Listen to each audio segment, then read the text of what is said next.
سچ مچ ہونے والی، وہ سچ مچ ہونے والی کیا ہے؟ اور تم کو کیا معلوم ہے کہ وہ سچ مچ ہونے والی کیا ہے؟ وہی کھڑکھڑانے والی جس کو سمود اور عاد دونوں نے جھٹلایا۔ سو سمود تو زبردست زلزلے سے ہلاک کر دیے گئے، رہے عاد تو ان کو نہایت زوردار آندھی سے تباہ کر دیا گیا۔ اللہ نے اس کو 7 رات اور 8 دن ان پر چلائے رکھا۔ تو اے مخاطب، تو ان لوگوں کو اس میں اس طرح گرے ہوئے دیکھتا جیسے کھجوروں کے کھوکھلے تنے، پھر کیا تو ان میں سے کسی کو بھی باقی دیکھتا ہے؟ اور فرعون اور جو لوگ اس سے پہلے تھے اور وہ جو الٹی ہوئی بستیوں والے تھے، سب گناہ کے کام کرتے تھے، سو انہوں نے اپنے پروردگار کے پیغمبر کی نافرمانی کی تو اللہ نے بھی ان کو بڑا سخت پکڑا۔ جب پانی طغیانی پر آیا تو ہم نے تم لوگوں کو کشتی میں سوار کر لیا تاکہ اس کو تمہارے لیے یادگار بنائیں اور یاد رکھنے والے کان اسے یاد رکھیں۔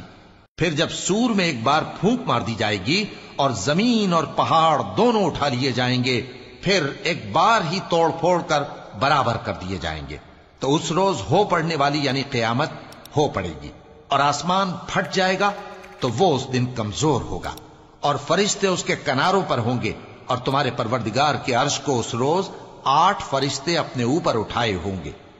اس روز تم لوگ سب پیش کیے جاؤ گے اس طرح کہ تمہاری کوئی پوشیدہ بات چھپی نہ رہے گی۔ اب جس کا اعمال نامہ اس کے داہنے ہاتھ میں دیا جائے گا، وہ دوسروں سے کہے گا کہ لیجئے میرا نامہ اعمال پڑھیے، مجھے یقین تھا کہ مجھ کو میرا حساب کتاب ضرور ملے گا۔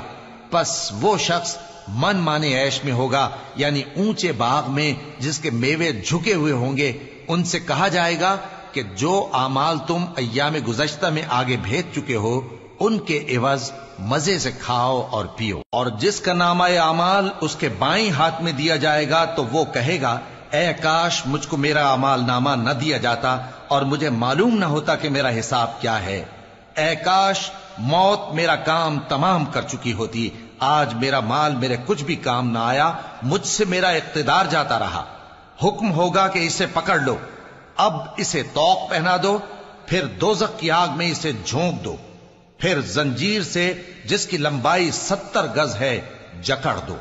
یہ نہ تو اللہ عظمت والے پر ایمان لاتا تھا اور نہ فقیر کے کھانا کھلانے کی ترغیب دیتا تھا، سو آج اس کا بھی یہاں کوئی دوست نہیں اور نہ اس کے لیے کوئی کھانا ہے سوائے زخموں کے دھون کے، جس کو گناہگاروں کے سوا کوئی نہیں کھائے گا۔ سو میں ان چیزوں کی قسم کھاتا ہوں جو تم کو نظر آتی ہیں اور ان کی جو تمہیں نظر نہیں آتی، کہ یہ قرآن ایک معزز فرشتے کا پہنچایا ہوا کلام ہے، اور یہ کسی شاعر کا کلام نہیں، مگر تم لوگ بہت ہی کم ایمان لاتے ہو، اور نہ کسی کاہن کا قول ہے، لیکن تم لوگ بہت ہی کم غور و فکر کرتے ہو۔